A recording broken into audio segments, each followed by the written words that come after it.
Hello friends, welcome back to our channel. നമ്മൾ ഇന്ന് കാണാൻ പോകുന്നത് റൈഫിൾ ക്ലബ് എന്ന മൂവിയാണ്. മൂവിയുടെ തുടക്കത്തിൽ തന്നെ കാണിക്കുന്നത് 1991 മാംഗ്ലൂർ നഗരമാണ്. അവിടെ ദയാനന്ദ് എന്ന് പറയുന്ന ഒരു വലിയ റൗഡി ഉണ്ടായിരുന്നു. അയാളുടെ 2 മക്കളായിരുന്നു ബീരയും ബിച്ചുവും. അവിടെ വലിയൊരു പാർട്ടി നടക്കുകയാണ്. ആ പാർട്ടിയിൽ ഡാൻസ് ചെയ്യാൻ വേണ്ടിയിട്ട് അലിയും നാദിയ എന്ന് പറയുന്ന 2 പേരും അവരുടെ ഗ്രൂപ്പും വന്നിട്ടുണ്ട്. ഈ ദയാനന്ദിന്റെ കയ്യിലാകട്ടെ വ്യത്യസ്ത തരത്തിലുള്ള എക്യുപ്മെന്റ്സ് ഉണ്ടായിരുന്നു. ഗൺസും മറ്റും അയാൾ മറ്റുള്ളവർക്ക് വലിയ വിലയ്ക്ക് വിൽക്കാറുണ്ട്. അങ്ങനെ അലിയുടെ നാദിയുടെ ഡാൻസ് എല്ലാം കഴിഞ്ഞു കഴിയുമ്പോൾ ബിച്ചു നാദിയുടെ അടുത്തേക്ക് ചെന്നിട്ട് പറയുന്നുണ്ട്, നീ എനിക്കൊരു ഉമ്മ തരാൻ. എന്നാൽ അവൾ അതിന് സമ്മതിക്കുന്നില്ല. എന്നാൽ അവൻ വീണ്ടും അവളുടെ അടുത്തേക്ക് വന്ന് നിർബന്ധിക്കാൻ തുടങ്ങി. അവസാനം അലി അതിനെ തടയുന്നു. നീ ആരുടെ മകനാണെന്ന് എനിക്കറിയാം, അതുകൊണ്ടാണ് ഞാൻ നിന്നെ തൽക്കാലം ഒന്നും ചെയ്യാത്തതെന്നാണ് നാദിയ പറയുന്നത്. അന്ന് ബിച്ചുവിന്റെ ബർത്ത്ഡേ ആയിരുന്നു. അതിന്റെ പാർട്ടിയാണ് അവിടെ നടന്നത്. ഇവനാകട്ടെ വീണ്ടും നാദിയെ ഉപദ്രവിക്കാൻ വരികയാണ്. ഇത്തവണ നോക്കി നിൽക്കാതെ അലി ആകട്ടെ അവനെ അടിക്കുന്നു. ഒരൊറ്റ ചവിട്ടിന് അവിടെ ഉണ്ടായിരുന്ന ജനൽ വഴി അവൻ താഴേക്ക് വീണു. അവൻ നേരെ പോയി വീഴുന്നത് ഒരു വേസ്റ്റ് ബിന്നിലായിരുന്നു. ബീരയ്ക്കിട്ടും ഒരു ചവിട്ട് കൊടുത്തിട്ട് ഇവർ 2 പേരും അവിടെ നിന്ന് ഓടി രക്ഷപ്പെട്ടോ.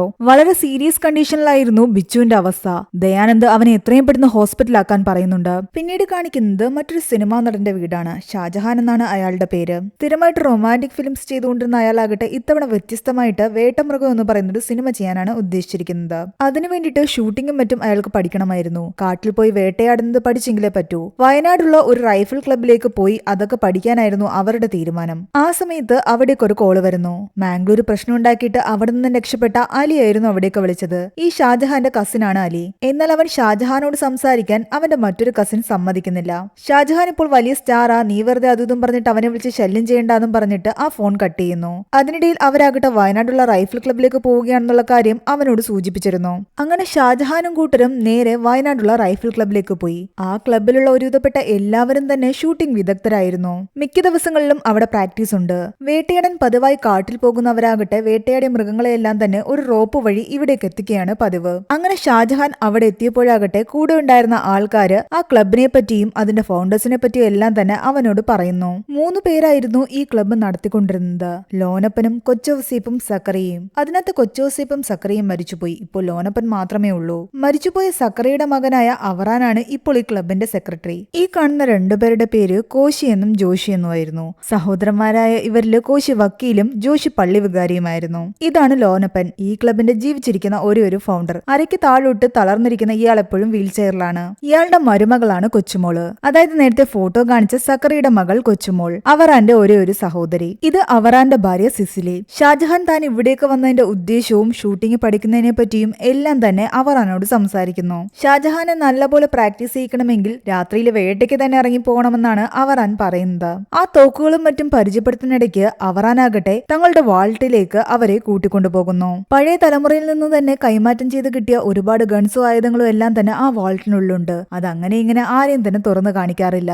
ലോനപ്പന്റെ മകൻ ഗോഡ്ജോ ആകട്ടെ അവറാനോട് പറയുന്നുണ്ട്, ക്ലബിന്റെ സെക്രട്ടറിയായ അളിയൻ വിചാരിച്ചു കഴിഞ്ഞാൽ ഇവരെ വേണമെങ്കിൽ അത് തുറന്നു കാണിക്കാമെന്ന്. എന്നാൽ തൽക്കാലം അവറാൻ അതിന് നിൽക്കുന്നില്ല. കൊച്ചുമോളുടെ ഭർത്താവാണ് ഈ ഗോഡ്ജോ, അതായത് അവറാന്റെ അളിയൻ. ഇനി അടുത്തതായിട്ട് പരിചയപ്പെടുത്തുന്നത് ഈ 3ാമത്തെ ഫൗണ്ടറായ കൊച്ചോസേപ്പിന്റെ മൂത്ത മകളായ ഇട്ടിയാനത്തിനെയാണ്. ആ ക്ലബിലെ തന്നെ ഏറ്റവും നല്ല ഷൂട്ടറായിരുന്നു ഇട്ടിയാനം. ഇനി കാണിക്കുന്നത് ഇട്ടിയാനത്തിന്റെ എക്സ് ഹസ്ബൻഡായ ഡോക്ടർ ലാസറിനെയാണ്.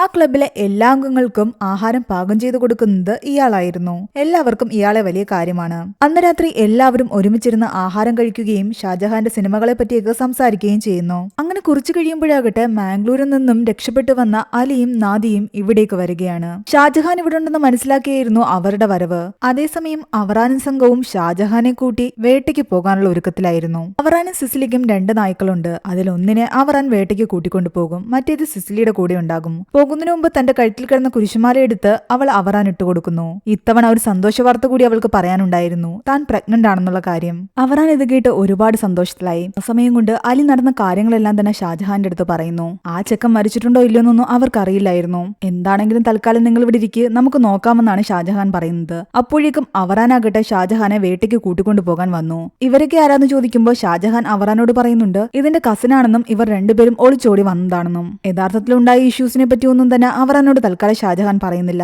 അവരെ അവിടെ ഇരുത്തിയ ശേഷം ഷാജഹാനും കൂട്ടരും അവറാനും കൂട്ടരുടെയും കൂടെ വേട്ടയ്ക്ക് പോയി. അതേസമയം അലി തള്ളിയിട്ട് കൊന്ന ബിച്ചുവിന്റെ സഹോദരൻ ബീരയാകട്ടെ അവരെ തേടി ഇവിടെ എത്തിയിരുന്നു. ഇവർ സഞ്ചരിച്ചിരുന്ന ആ ടാക്സി ഡ്രൈവറെ ബീര കാണുകയും ഇവരെ എവിടെ ഇറക്കിയതെന്നും ചോദിക്കുന്നു. അപ്പോഴേക്കും അവറാനും ഷാജഹാനും ബാക്കിയുണ്ടായിരുന്ന കുറച്ചു പേരും കാട്ടിലേക്ക് പോകാൻ ഇറങ്ങിയിരുന്നു. അവര് പോയി കഴിഞ്ഞതും അലിയും നാദിയും ചേർന്നിട്ട് ഇട്ടിയാനത്തിനോടും ബാക്കിയുള്ളവരോടും നടന്ന കാര്യങ്ങളെല്ലാം പറയുന്നു. ആ പയ്യൻ ചത്തോന്ന് ചോദിക്കുന്നു. ചോദിക്കുമ്പോൾ അതറിയില്ല എന്നാണ് അലി പറയുന്നത്. തൽക്കാലം ഇതിപ്പോ ഇനി ആരോടും പറയാൻ നിൽക്കണ്ടെന്ന് പറഞ്ഞിട്ട് അവര് മറ്റു പാർട്ടികളിലേക്ക് കടന്നു. കുറച്ചു കഴിയുമ്പോൾ ഇട്ടിയാനവും സൂസനും ചേർന്നിട്ട് സിഗരറ്റ് വലിക്കാൻ വേണ്ടി പുറത്തേക്ക് വന്നു.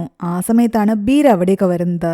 ഈ ക്ലബ്ബ് ആരാ നടത്തുന്നതെന്ന് അവൻ ചോദിക്കുന്നു. നിനക്കാരെ കാണണ്ടെന്ന് ചോദിക്കുമ്പോൾ അവൻ തിരിച്ചു പറയുന്നത് ഇവിടെ ആണുങ്ങളാരുമില്ലേ, അവരെ വിളിക്കാനാണ്. എന്നാൽ ഇട്ടിയാനം പറയുന്നുണ്ട് നിനക്ക് എന്തെങ്കിലും പറയാനുണ്ടെങ്കിൽ എന്റെ അടുത്ത് പറഞ്ഞാൽ മതിയെന്ന്. ഞാൻ ആണാണെന്ന് നീ വിചാരിച്ചോ? എന്നിട്ട് അവൾ തന്റെ കയ്യിലുണ്ടായിരുന്ന തോക്കെടുത്ത് ചൂണ്ടിക്കാണിക്കുന്നു. പക്ഷെ അവൻ കൂടുതലൊന്നും പറയാതെ അവിടെ നിന്ന് തിരിച്ചുപോയി. ആ വണ്ടി നമ്പർ കണ്ടപ്പോൾ അവർക്ക് മനസ്സിലായി മാംഗ്ലൂരിൽ നിന്നുള്ള ആൾക്കാരാണെന്ന്. അവനൊരു ബൂത്തിൽ നിന്നും തന്റെ അച്ഛൻ ദയാനന്ദനെ വിളിക്കുന്നുണ്ട്. ആ പയ്യനും പെണ്ണും ആ ക്ലബിൽ തന്നെ ഉണ്ടെന്നും അവിടെ കുറച്ച് ഓൾഡ് ഏജ് ആൾക്കാരുള്ളതെന്നും അവൻ അച്ഛനോട് പറയുന്നു. ഞാൻ വന്നിട്ട് മതി എന്തെങ്കിലും ചെയ്യുന്നതെന്ന് അയാൾ വീണ്ടും വീണ്ടും അവനോട് പറയുന്നുണ്ട്. എന്നാൽ അവൻ അപ്പൊ തന്നെ അവിടെ കയറി അവരെ ആക്രമിക്കണം എന്നൊരു മൈൻഡായിരുന്നു. അവന്റെ അച്ഛൻ പറയുന്നുണ്ട് ആ പെണ്ണിനും അവനും നമുക്ക് നല്ല പണി കൊടുക്കാം. അവളെ നമുക്ക് തുണിയില്ലാതെ ഈ വയനാട് നിന്നും മാംഗ്ലൂർ വരെ ഓടിക്കണമെന്നാണ് അയാൾ പറയുന്നത്. ഇത് കേട്ടപ്പോ ബീരയ്ക്ക് കുറച്ച് സന്തോഷം തോന്നി. എന്നാൽ അതിന്റെ ഇടയ്ക്ക് ബീരയാകട്ടെ ബിച്ചുവിനെ പറ്റി ചോദിക്കുന്നു. അവൻ ചത്തുപോയെന്ന് ചോദിക്കുമ്പോൾ അയാൾ പറയുന്നുണ്ട് നീ എന്താ അങ്ങനൊക്കെ പറയുന്നത്, അവൻ ചത്തിട്ടൊന്നുമില്ല, അവനിപ്പോ ഓറഞ്ച് ജ്യൂസ് കുടിച്ചിട്ട് കിടന്നതേ ഉള്ളൂ എന്ന്. അയാളുടെ ആ ഒരു പറച്ചിലൂടെ ബീര മനസ്സിലാക്കി ബിച്ചു മരിച്ചു എന്ന്. തന്റെ അച്ഛൻ തന്നോട് കള്ളം പറയുകയാണ്. ഇനി അച്ഛൻ വരുന്നത് വരെ ഒന്ന് നോക്കി നിൽക്കാൻ അവൻ തയ്യാറായിരുന്നില്ല. എത്രയും പെട്ടെന്ന് ആ ക്ലബിൽ കയറി അവരെല്ലാം ആക്രമിച്ചിട്ട് ആ പയ്യനെയും പെണ്ണെയും പിടിക്കുക എന്നതായിരുന്നു അവന്റെ ലക്ഷ്യം. അതേസമയം ഇവിടെ അവറാനും കൂട്ടരും ആകട്ടെ ഷാജഹാനെ പ്രാക്ടീസ് ചെയ്യുകയായിരുന്നു. ഒരു പന്നിയെ ചൂണ്ടിക്കാണിച്ചിട്ട് അതിനെ വെടിവെക്കാൻ ഷാജഹാനോട് പറയുന്നു. കുറെ നേരത്തെ ശ്രമത്തിനൊടുവിൽ ഷാജഹാൻ അതിനെ ഷൂട്ട് ചെയ്യുന്നുണ്ട്. അത് കുറച്ചു നേരത്തേക്കൊന്ന് വീണ് കിടന്നെങ്കിലും പൂർവാധികം ശക്തിയോടുകൂടി ഷാജഹാന്റെ നേരെ പാഞ്ഞെടുത്തു. എന്നാൽ ഷാജഹാൻ പേടിച്ചില്ല. കറക്റ്റ് സമയത്ത് തന്നെ അവറാൻ അതിനെ ഷൂട്ട് ചെയ്തിടുന്നു. താൻ വിചാരിച്ചതിനേക്കാൾ കൂടുതൽ ധൈര്യം ഷാജഹാൻ ഉണ്ടെന്ന് അവറാൻ പറയുന്നു. ആ സമയത്ത് ക്ലബ്ബ് ആക്രമിക്കാൻ വേണ്ടിയിട്ട് ബീരയും കൂട്ടരും അവിടേക്ക് വന്നിരുന്നു. അവർ നേരെ ക്ലബിനകത്തേക്ക് കയറി ചെന്നിട്ട് ഇട്ടിയാനത്തിന്റെ സംഘത്തിന്റെ നേരെ തോക്കു ചൂണ്ടുന്നുണ്ട്. അവരാരും തന്നെ ഒരു തരി പോലും അനങ്ങുന്നില്ല. ഒരു പേടിയും അവരുടെ ആരുടെയും മുഖത്തുണ്ടായിരുന്നില്ല. ആരും പേടിക്കാതിരിക്കുന്ന കണ്ടിട്ട് ബീരയാകട്ടെ അവിടെ ഉണ്ടായിരുന്ന സാധനങ്ങളിലേക്കെല്ലാം തന്നെ ഷൂട്ട് ചെയ്യുന്നു. കുറെ നേരം ഷൂട്ട് ചെയ്ത ശേഷം അവൻ ബാക്കിയുള്ളവരുടെ മുഖത്ത് നോക്കുമ്പോൾ എല്ലാവരും നേരത്തെ എങ്ങനെ ഇരുന്നോ അങ്ങനെ തന്നെ ഇരിക്കുകയാണ്. ഒരു ഇമ പോലും വെട്ടിയിട്ടില്ല. ഈ ക്ലബിലുള്ള എല്ലാവരും ഷാർപ്പ് ഷൂട്ടേഴ്സ് ആണ്. അവരാരും തന്നെ ഈ വെടിവെച്ച് കേട്ട് പേടിക്കുന്നവരായിരുന്നില്ല. അത് കണ്ടപ്പോൾ നമ്മുടെ ബീരയൊന്ന് വിയർത്തു. ബീരയും കൂട്ടരും വിചാരിക്കാത്ത നിമിഷത്തിൽ പലയിടത്തു നിന്നും വെടിയുണ്ടകൾ വരാൻ തുടങ്ങി. ബീര ഉൾപ്പെടെ എല്ലാവർക്കും തന്നെ വെടിയേറ്റു. ആരാ വെടിവെച്ചേന്നോ എവിടുന്ന ഇതൊക്കെ വന്നേന്നു പോലും അവർക്ക് ചിന്തിക്കാനുള്ള സമയം കിട്ടിയില്ല. അതായിരുന്നു ആ ക്ലബിലുള്ളവരുടെ പ്രത്യേകത. ബീരയുടെ കൂടെ ഉണ്ടായിരുന്ന അവന്റെ അച്ഛന്റെ സഹോദരനാകട്ടെ അവിടെ നിന്നും എങ്ങനെയൊക്കെയോ രക്ഷപ്പെട്ട് പുറത്തേക്ക് പോയി. ബീര അവിടെ കുടുങ്ങിപ്പോയിരുന്നു. ബീരയുടെ കയ്യിൽ നിന്നും തെറിച്ചു വീണ ഗണ്ണെടുത്തിട്ട് ലോനപ്പൻ നോക്കിയിട്ട് പറയുന്നുണ്ട് ഇത് .22 ഗണ്ണാണ്. അപ്പോൾ ഇനി .32 വരാൻ സാധ്യതയുണ്ട്. അതുകൊണ്ട് നമ്മൾ കരുതിയിരുന്നെങ്കിലേ പറ്റൂ. അവറാനെ വിളിക്കാൻ ലോനപ്പൻ പറയുന്നുണ്ട്. അങ്ങനെ ഗോഡ്ജോ പോയി ഫ്ലെയർ ഗൺ ഉപയോഗിച്ച് ആകാശത്തേക്ക് വെടിവെക്കുന്നു. അതേസമയം ഒരു പന്നിയെ കൊന്ന ശേഷം അതിനെ കെട്ടുകയായിരുന്നു അവറാൻ. ആ ഫ്ലെയർ ഗണ്ണിന്റെ വെളിച്ചം കണ്ടെങ്കിലും അവറാൻ പറയുന്നുണ്ട് അത് ലോനപ്പാപ്പൻ ചുമ്മാ ചെയ്യുന്നതായിരിക്കും, നമുക്കെന്തായാലും ഒരു പന്നിയെ കൂടി പിടിച്ചിട്ട് പോകാമെന്ന്. അങ്ങനെ അവർ വീണ്ടും അടുത്ത പന്നിയെ പിടിക്കാൻ കാടിനുള്ളിലേക്ക് കയറി. പക്ഷെ പെട്ടെന്നൊരു കടുവയുടെ ഒച്ച അവർ കേൾക്കുന്നുണ്ട്. അവരെല്ലാവരും കടുവയെ നോക്കി സജ്ജരായി നിന്നു. ആ കടുവയാകട്ടെ അവർക്ക് ചുറ്റും റൗണ്ട് അടിക്കുകയായിരുന്നു. അതേസമയം ഇവിടെ ബീരയെ തേടി അവന്റെ അച്ഛനും കൂട്ടരും വന്നിരിക്കുന്നു. ദയാനന്ദ് അവിടെ എത്തിയതും നേരത്തെ രക്ഷപ്പെട്ടു പോയ അയാളുടെ ആ സഹോദരനാകട്ടെ അവിടെ നടന്ന കാര്യങ്ങളെല്ലാം തന്നെ ദയാനന്ദിനോട് പറയുന്നു. അയാൾ ആകെ തകർന്നു. തന്റെ ഒരു മകനെ തനിക്ക് നഷ്ടപ്പെട്ടു, രണ്ടാമത്തെ മകനെയും തനിക്ക് നഷ്ടപ്പെടുമെന്നുള്ള ഭയം വന്നതോടുകൂടി അയാൾ രണ്ടും കൽപ്പിച്ച് തന്റെ ഡ്രസ്സെല്ലാം അഴിച്ചിട്ട് ആകെ ഒരു ട്രൗസർ മാത്രം ഇട്ടുകൊണ്ട് ആ ക്ലബിനുള്ളിലേക്ക് കയറി പോകുന്നു. അതേസമയം ക്ലബിലാകട്ടെ വെടിയേറ്റ് കിടന്ന ബീരയെ അവർ ശുശ്രൂഷിക്കുകയായിരുന്നു. ഡോക്ടർ ലേസറാകട്ടെ അവന്റെ ആ മുറിവ് തുന്നിക്കെട്ടാനുള്ള ശ്രമത്തിലാണ്. അവൻ ഓൾറെഡി മയക്കുമരുന്ന് ഉപയോഗിച്ചിരിക്കുന്നത് കൊണ്ട് തന്നെ വേദനയൊന്നും വലുതായിട്ട് അവൻ അറിയുന്നുണ്ടായിരുന്നില്ല. പാതി മയക്കത്തിലായിരുന്നു അവൻ. എന്നാൽ ചെറുതായിട്ട് ബോധം വന്നതും അവൻ അവരെല്ലാം തട്ടിമാറ്റിയിട്ട് പേടിച്ചൊരു സൈഡിലേക്ക് മാറി. ലേസർ പലതവണ അവനോട് വിളിച്ചു പറയുന്നുണ്ട് ഞാൻ നിന്നെ ഉപദ്രവിക്കുകയല്ല, നിന്റെ മുറിവ് വെച്ച് കെട്ടുകയാണെന്ന്. അത് നീ വിചാരിക്കുന്ന പോലെ വെറൊരു സ്ക്രാച്ച് അല്ല, ഇന്റേണൽ ബ്ലീഡിംഗ് ഉണ്ട്, നിനക്ക് ഹാർട്ട് അറ്റാക്ക് വരാനുള്ള എല്ലാ ചാൻസും ഉണ്ട്. എന്നാൽ അവൻ അതൊന്നും തന്നെ കേൾക്കാതെ അവരെ പേടിച്ച് ഒരു സൈഡിലേക്ക് മാറിയിരിക്കുകയായിരുന്നു. അടുത്തേക്ക് വരുന്നവരെ അവൻ കത്തി കാണിച്ച് പേടിപ്പിക്കാൻ തുടങ്ങി. ആ സമയത്താണ് ദയാനന്ദ് അവിടേക്ക് കയറി വരുന്നത്. എന്റെ കയ്യിൽ ആയുധങ്ങളൊന്നും തന്നെയില്ല, ഞാനൊരു പ്രശ്നത്തിന് വന്നതല്ല, എന്റെ മകൻ എവിടെയെന്ന് ചോദിക്കുന്നു. ആ സമയത്ത് ഉള്ളിൽ നിന്നും വേദന കൊണ്ടുള്ള ബീരയുടെ കരച്ചിൽ അയാൾ കേൾക്കുന്നുണ്ടായിരുന്നു. അച്ഛൻ വന്നെന്ന് മനസ്സിലായതും അവൻ പുറത്തേക്ക് ഇറങ്ങി വന്നു. അവന്റെ അവസ്ഥ കണ്ടിട്ട് അയാൾക്ക് സഹിക്കാൻ കഴിഞ്ഞില്ല. ലേസർ പറയുന്നുണ്ട് താൻ അവനെ ഹെൽപ്പ് ചെയ്യാനാ ശ്രമിച്ചുകൊണ്ടിരുന്നേന്ന്. എന്നാൽ അതൊന്നും വിശ്വസിക്കാതെ ദയാനന്ദ് എങ്ങനെയൊക്കെയോ തന്റെ മകനെയും കൂട്ടി അവിടെ നിന്നും പോയി. അയാളും പറയുന്നുണ്ട് ഇത് ചെറിയൊരു സ്ക്രാച്ച് അല്ലേ, അത് ശരിയായിക്കോളൂ എന്ന്. സംഭവം കൈവിട്ടു പോകുമെന്ന് സിസിലിക്ക് മനസ്സിലായിരുന്നു. എത്രയും പെട്ടെന്ന് അവറാനെ വിവരം അറിയിക്കാൻ വേണ്ടിയിട്ട് അവളുടെ അടുത്തുണ്ടായിരുന്ന നായയുടെ കഴുത്തില് ഒരു നോട്ട് എഴുതി വെച്ചിട്ട് അതിനെ കാട്ടിലേക്ക് പറഞ്ഞു വിട്ടു. ഇവരിവിടെ കടുവയെ ഉന്നം വെച്ച് നിൽക്കുകയായിരുന്നല്ലോ. ആ സമയത്താണ് ഈ നായ അവിടേക്ക് വരുന്നത്. ആ കടുവയാകട്ടെ ഈ നായയെ ആക്രമിക്കുകയും അതിന്റെ തലയാകട്ടെ കടിച്ചെറിയുകയും ചെയ്യുന്നു. തല പോയി വീഴുന്നത് അവറാന്റെ അടുത്ത്. അതിന്റെ ബെൽറ്റിലുണ്ടായിരുന്ന നോട്ട് എടുത്ത് വായിക്കുമ്പോഴാണ് ക്ലബ് അപകടത്തിലാണെന്ന് അവർ മനസ്സിലാക്കുന്നത്. അവർ എത്രയും പെട്ടെന്ന് തിരിച്ച് ക്ലബ് ക്ലബിലേക്ക് പോകാൻ തയ്യാറായി. ഇവിടെ ബീരയും കൊണ്ടുപോയ ദയാനന്ദാകട്ടെ തന്റെ മകന്റെ ശരീരത്തിൽ നിന്നും അവന്റെ ഡ്രസ്സ് എടുത്തിടുകയാണ്. ബീര മരിച്ചിരിക്കുന്നു. തന്റെ 2 മക്കളെ നഷ്ടപ്പെട്ട അയാൾ നല്ല ദേഷ്യത്തിലായിരുന്നു. ബീരയുടെ മൃതദേഹം അവിടെ ഉണ്ടായിരുന്ന കൊക്കയിലേക്ക് എറിഞ്ഞിട്ട് അയാൾ അപ്പൊ തന്നെ പകരം വീട്ടാൻ ഇറങ്ങി പുറപ്പെടുന്നു. അതേസമയം ക്ലബിലെ ആൾക്കാരാകട്ടെ അവിടെ ഉണ്ടായിരുന്ന കുറച്ച് മുതിർന്നവരെയും കുട്ടികളെയും അവിടെ നിന്നും തങ്ങളുടെ കുടുംബത്തേക്ക് മാറ്റുകയാണ്. കോശിയാണ് അവരെ എല്ലാവരെയും വണ്ടിയിൽ കയറ്റി കൊണ്ടുപോകുന്നത്. അവരെ എല്ലാവരെയും സേഫ് ആയിട്ട് എത്തിക്കേണ്ട ജോലിയും കോശിക്കായിരുന്നു. എന്നാൽ കോശി അങ്ങനെ പോകുന്ന വഴിക്ക് ഓപ്പോസിറ്റ് ദയാനന്ദന്റെ വണ്ടി വരുന്നു. അവർക്ക് മനസ്സിലായി അത് ക്ലബിലുള്ളവരുടെ വണ്ടിയാണെന്ന്. ദയാനന്ദ് ആ വണ്ടിക്ക് നേരെ ഷൂട്ട് ചെയ്തെങ്കിലും കോശി അത് വിദഗ്ധമായിട്ട് അവിടെ നിന്നും രക്ഷപ്പെട്ടു പോകുന്നു. ക്ലബിലേക്ക് എത്തിയ ദയാനന്ദും കൂട്ടരും ആകട്ടെ പുറത്തുനിന്നും ഉള്ളിലേക്ക് വെടിവെക്കാൻ തുടങ്ങി. ക്ലബിലെ ആൾക്കാരും തിരിച്ചു വെടിയുതിർക്കാൻ തുടങ്ങി. വലിയൊരു പോരാട്ടം തന്നെയാണ് അവിടെ നടക്കുന്നത്. ദയാനന്ദിന്റെ കൂടെ ഒരു സ്നൈപ്പർ ഉണ്ടായിരുന്നു. അത് കാരണം ക്ലബിലെ 1-2 പേർക്ക് വെടിയേൽക്കുന്നു. ലോനപ്പനോട് ഗോഡ്ജോ വന്ന് പറയുന്നുണ്ട് ഇത് നമ്മുടെ കയ്യിൽ നിൽക്കില്ലാന്ന് തോന്നുന്നു. എന്നാൽ ലോനപ്പൻ ചിരിച്ചുകൊണ്ടിരിപ്പായിരുന്നു. നിങ്ങളുടെ ഈ ചിരിയൊക്കെ മിക്കവാറും മാറുമെന്നാണ് ഗോഡ്ജോ പറയുന്നത്. ദയാനന്ദിന്റെ കയ്യിലുള്ള റൈഫിൾസ് എല്ലാം തന്നെ മുന്തിയ ഇനമാണ്. നമ്മൾക്ക് ഇതുകൊണ്ട് പിടിച്ചു നിൽക്കാൻ പറ്റില്ല. എല്ലാവരും ലോനപ്പനോട് പറയുന്നുണ്ട് നമ്മുടെ വാൾട്ട് തുറന്ന് അതിൽ സാധനങ്ങളൊക്കെ എടുക്കാൻ. എന്നാൽ ലോനപ്പൻ പറയുന്നത് തുറക്കുന്ന കാര്യമൊക്കെ ഓക്കെ, പക്ഷെ അവറാൻ വന്നെങ്കിലേ പറ്റൂ. അവന്റെ കയ്യിലെ ചാവി. തൽക്കാലം ആ തോട്ടയെടുത്ത് അവർക്ക് നേരെ എറിയാനാണ് ലോനപ്പൻ പറയുന്നത്. അങ്ങനെ ഇവരുടെ കുക്കായിരുന്ന ആ വല്യപ്പനാകുട്ടർ തോട്ടയെടുത്ത് കത്തിച്ച് അവർക്ക് നേരെ എറിയാൻ തുടങ്ങിയതും അയാളെ അവർ ഷൂട്ട് ചെയ്ത് വീഴ്ത്തി. എന്നാൽ മരിക്കുന്നതിന് മുമ്പ് അയാൾ പറയുന്നത് ഇങ്ങനെയായിരുന്നു, ഇനിയിപ്പോ താക്കോലൊന്നും നോക്കി നിൽക്കേണ്ട കാര്യമില്ല. വാൾട്ടിന്റെ വാതിൽ തകർത്ത് അതിലുള്ള സാധനങ്ങൾ എടുത്ത് ഇവന്മാരെ എല്ലാം തീർത്ത് കളയാൻ. അത് കേൾക്കേണ്ട താമസം ഗോഡ്ജോ ആകട്ടെ ഒരു ഗ്യാസ് കുറ്റിയും കൊണ്ടുപോയി വാൾട്ടിന്റെ വാതിലിലേക്ക് ഇട്ടിട്ട് അത് ഷൂട്ട് ചെയ്ത് ആ വാതിൽ തകർക്കുന്നു. അകത്തേക്ക് കയറി അവൻ ഞെട്ടിപ്പോയി. അവിടെ ഒരു ഗണ്ണ് പോലും ഉണ്ടായിരുന്നില്ല. വോൾട്ട് കാലിയാണ്. അവൻ വന്ന് ലോനപ്പനോട് വഴക്കിടുന്നു. അവിടെ ഉണ്ടായിരുന്ന സാധനങ്ങളെല്ലാം എന്തെന്ന് ചോദിക്കുന്നു. അയാൾ പറയുന്നുണ്ട് അതൊന്നും അവിടെ ഇല്ല, എല്ലാം ഞാൻ മാറ്റിയെന്ന്.